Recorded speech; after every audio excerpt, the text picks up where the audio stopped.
Hello, salut à tous, bienvenue à Tout se passe en Afrique. Je m'appelle Christian Séry, je suis agent immobilier aux États-Unis, je suis entrepreneur. Donc si c'est la première fois que tu te connectes sur cette chaîne, j'aimerais t'inviter à liker, partager et à t'abonner. Donne-nous de la force ici pour qu'on puisse vous procurer du contenu de qualité. Donc voilà, ici on parle de business, on parle de leadership, on parle d'empowerment, on parle surtout d'éducation immobilière. Nous allons revenir sur le cas de M. Komé Bakary, qui est un cas qui fait couler beaucoup d'encre en Côte d'Ivoire. Qui est M. Bakary Komé, qui le couvre, qu'est-ce qu'il fait? On en parle tout de suite dans Tout se passe en Afrique. À tout de suite.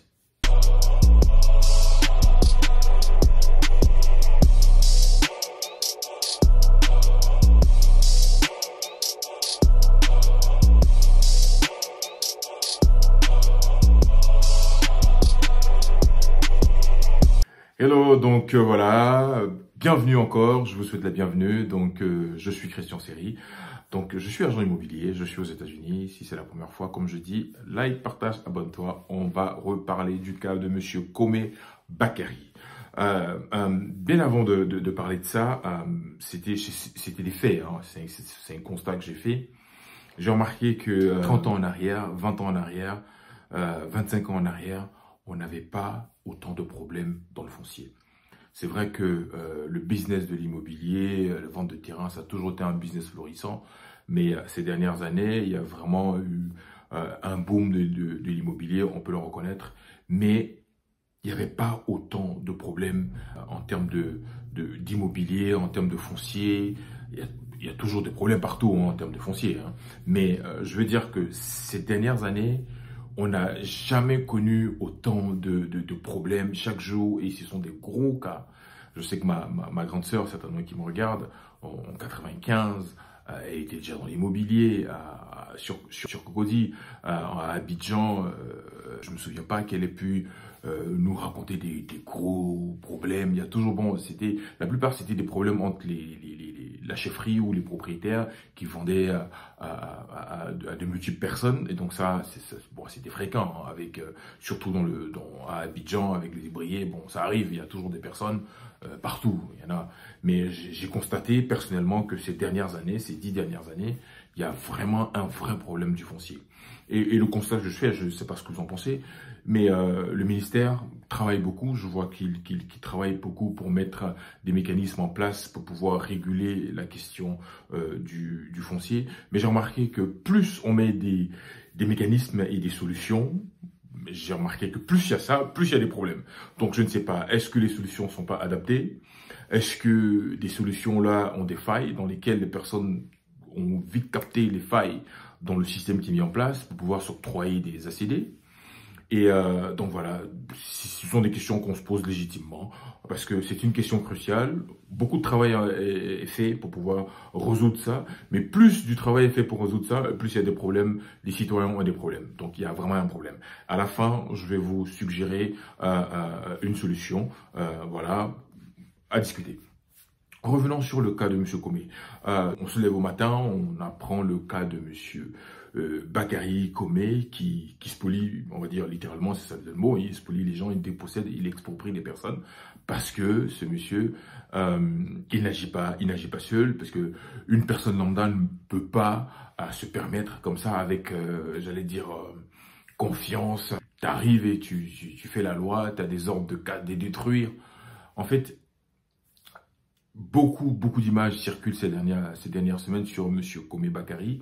M. Komé Bakary qui a plusieurs nationalités. Il y a une qu'on nous présente, celle qui circule sur les réseaux, où il est né en Côte d'Ivoire, à Bobogar, Bégerville, donc de nationalité ivoirienne. Donc, bon, pour tous ceux qui connaissent Abidjan, hein, donc à Bobogar, Bégerville, je ne sais pas où ça se situe, hein. Je connais Abobogar, je connais Bingerville, mais le lieu, la maternité d'Abobogar, Bingerville, ce monsieur, lorsqu'il a des procès, il se présente avec sa pièce malienne, en se présentant qu'il est né au Mali, il est malien et qu'il fait des opérations en Côte d'Ivoire. Donc voilà, sur même l'identité des personnes, de la personne, il y a problème. Il y a problème déjà. Voilà, on n'interdit pas d'avoir la double nationalité, mais les papiers que tu introduis pour avoir des documents, quand ça ne respecte pas la légalité, il y a quand même un problème. Donc voilà, pour quelqu'un qui n'a jamais habité en Côte d'Ivoire, on te parle d'Aboboga, Bingerville, bon, tu sais pas, mais pour nous qui connaissons un peu la Côte d'Ivoire, Aboboga, Bingerville, moi je ne connais pas. On passe sur ce sujet. Donc, ce monsieur, je veux dire qu'il n'opère pas tout seul parce qu'il y a vraiment de grosses mains. On a vu des photos circuler. Hein, il est toujours dans l'ombre de son grand frère, qui est M. Cessé Komé, qui se trouve être le propriétaire du Radisson. Donc, vous voyez bien la situation géographique du Radisson. Le Radisson est très bien situé.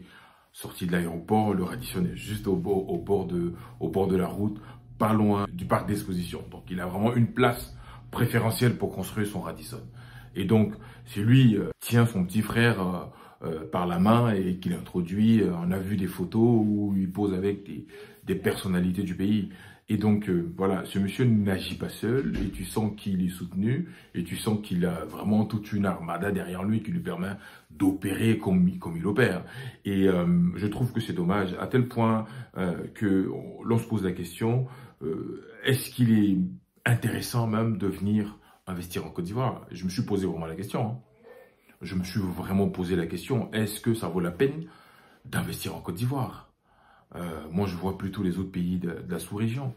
En Côte d'Ivoire, c'est vrai qu'il y a un boom de l'immobilier. Quand on investit en Côte d'Ivoire, que ce soit dans la location ou dans la vente ou tout ça, il y a vraiment une plus-value à se faire lorsqu'on fait du business de l'immobilier en Côte d'Ivoire, plus qu'au Mali ou au Niger, parce que vraiment, il y a vraiment des gens qui sont là, qui sont prêts à mettre le prix. Donc voilà, le mètre carré à Abidjan et à Bamako, c'est pas pareil. Donc il y a vraiment, voilà, par rapport à ça, il vaut mieux que j'investisse en Côte d'Ivoire pour pouvoir vraiment bien gagner et si je veux faire du profit. Donc voilà, voici la motivation. Mais vu ce que nous rencontrons ces dernières semaines, vu ce que nous rencontrons ces derniers mois ou ces dernières années, ça pose problème, sérieusement. On a envie de se dire, bon, au lieu que je construise à Abidjan, je vais aller construire dans mon village, où je sais qu'il n'y aura pas de problème. Si tu viens de Dabakala, ou si tu viens de Mankono, ou bien si tu viens de Guiglo, tu préfères aller faire ta maison à Guiglo, et tu arrives à Abidjan, et tu passes et tu vas dans ton village, que de vouloir construire quelque chose à Abidjan. Parce qu'il y a vraiment un problème, du foncier. Et voilà, personne ne me dira le contraire. Et comme je l'ai dit, je l'ai répété dans plusieurs vidéos, moi-même, ma famille, on a été victime de cela. Donc on est toujours en procès avec cette dame. Ma mère qui vit en France depuis des années, elle a voulu s'acheter un terrain elle s'est même acheté un terrain en 2004.